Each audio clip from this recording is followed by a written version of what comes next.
titukyuke olw'okunenya kwa Katonda tusobole okufuna obulamu obutaggwaawo abange.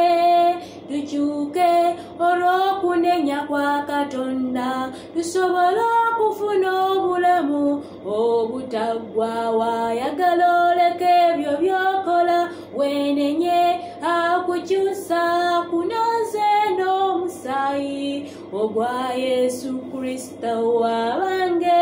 Tukyuke olw'okunenya kwa Katonda tusobole okufuna obulamu obutaggwaawo. Ayagala tumufaanane tutwale embala ye tufaanane Kristo. Tukyuke olw'okunenya kwa Katonda tusobole okufuna obulamu obutaggwaawo. Abooluganda Mukama yeebazibwe, kansubire mwenna muli bulungi. Omutwe gugambye nti tukyuke olw'okunenya kwa Katonda.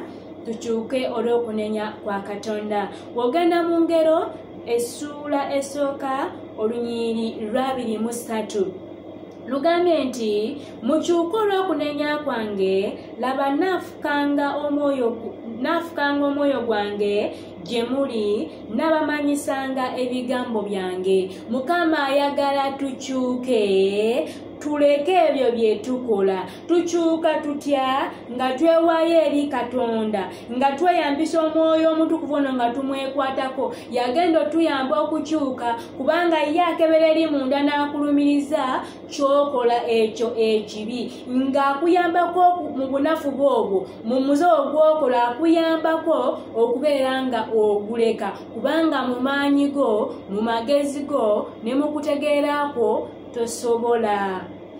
Wabula olw'omwoyo omutukuvu ono atuyamba, gwe baatuwanga omuyambi waffe, gwe baatuwanga herepa waffe, ng'atusomesa, ng'atujjukiza, ng'atulumiriza ekibi. Yagenda otuyamba okubeera nga tukyuka nga tumwekutteko, tusobole okubeera nga tufaana Kristo, tumufaanane. Kubanga okukkiriza kitegeeza nti oyo gw'okkiriza olina okubeera ng'okkiriza nti nno oyagala omufaanane. Okukkiriza Yesu Kristo kitegeeza nti okkiriza ofaanane Kristo. Nga bw'ogamba nti nja kuzimba ennyumba, okkiriza nti ojja kugizimba. Nga bw'ogamba nzikiriza nti ngenda kuba n'omwami owange, era oba ogenda kukola ki? Kumufuna. Mini kukkiriza tumufaanane, tukiyaayaanire, tumukaabirire atukyuse. Omwoyo wa Mukama